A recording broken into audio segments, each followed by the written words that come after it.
members of the Military Order of the Stars and Bars. This is Executive Director John Trent.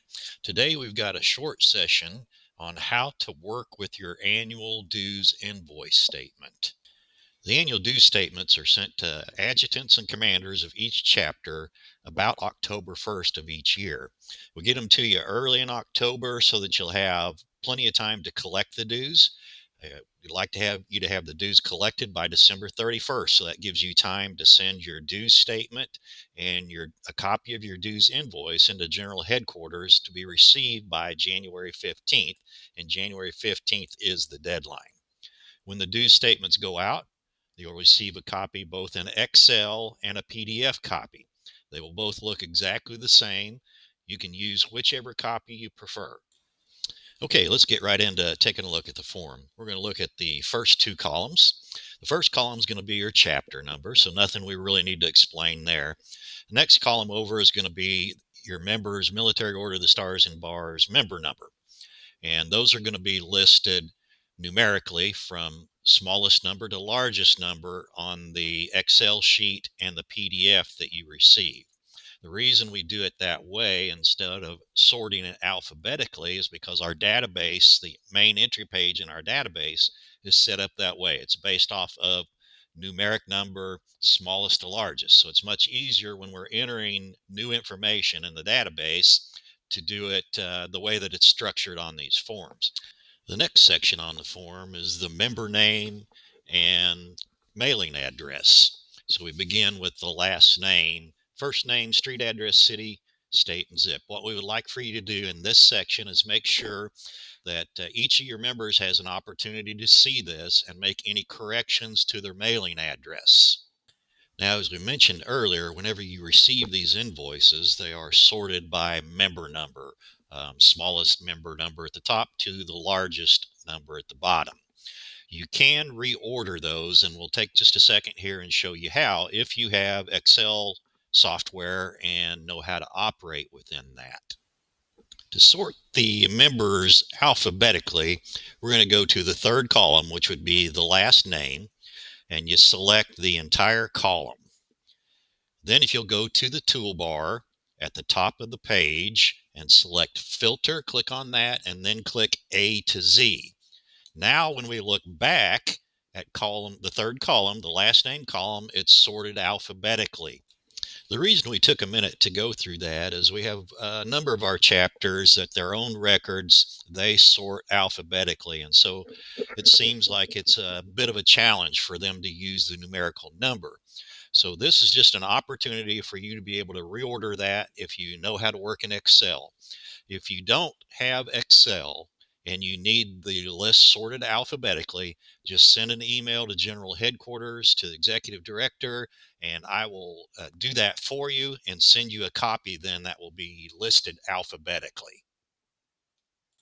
The last two columns of member information we'll take a look at are email address and the amount of dues for the individual members. The email address, again, we would ask that you do your best to have your members check these email addresses and make sure they are correct. We'll talk about how we're going to make corrections here in just a minute, but let's move on to the amount of dues that would be due for each member. Okay, let's take a look at the amount due column. The first line that you're going to see there is highlighted orange, and it says SLM. That stands for Senior Life Member.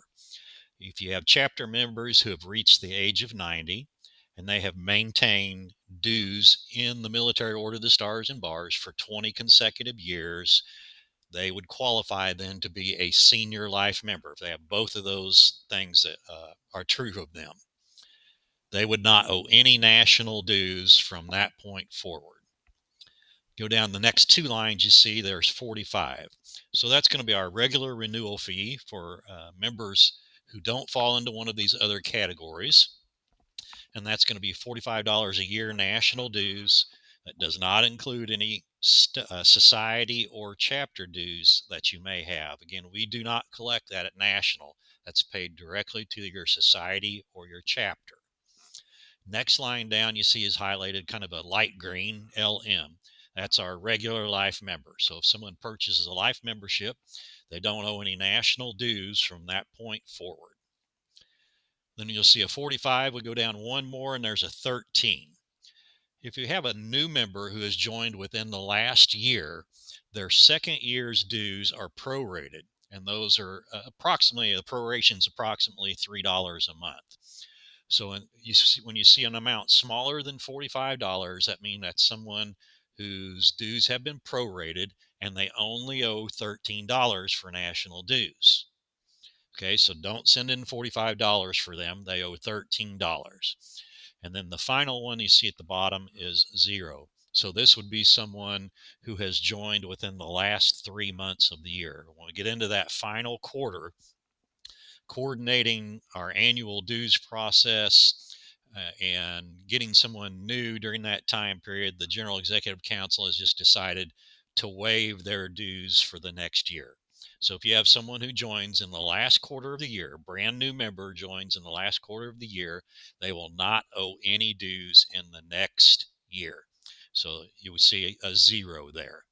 And then, of course, at the bottom of that column, we have the total amount, which should add up everything for your entire chapter. All right, let's take just a few minutes and talk about doing corrections on the due statement. The first part that we'll cover would be if you are using Excel. So you'll see an example of a spreadsheet that has been edited in Excel. So if you'll notice member number 11115, we have an address change that needs to be made. So we've highlighted those cells yellow, which brings the attention to the fact that that needs to be changed. And if you go down to line number 11, you'll see that we have inserted the member number and then a corrected address.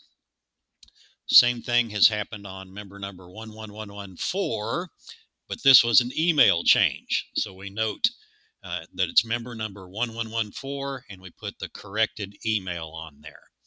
The other thing that you'll see on here would be a complete line that is highlighted red.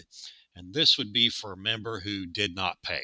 So they're not going to be able to pay their dues this year. They've decided, not to renew, whatever the case may be. If you could highlight those cells red, and then where the amount due was, put in DNP. That means did not pay. So if we were to go back to the original invoice that we started with at the beginning of this class, the amount due was 148. So you can see now the amount due is down to 103. The other thing that we've done on here is entered the chapter officer name of who filled out the invoice. And that's in line 21, you can see across there. Okay, next we'll take a look at how to do this if you don't have Excel. So you're going to do it, you're going to print the form out, and you're going to make corrections on it handwritten.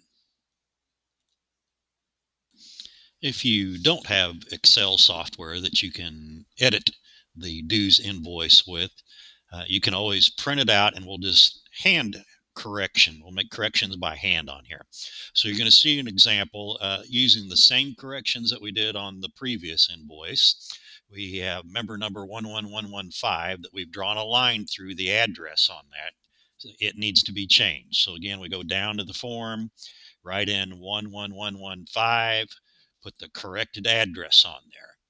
Same thing with member number 11114 with an email address that needed to be changed. So we've marked through the email address, drawn a line through it, gone down, put the member number, and then made the correction to the correct email address. Again, one other thing you'll see here, we had a member that did not renew.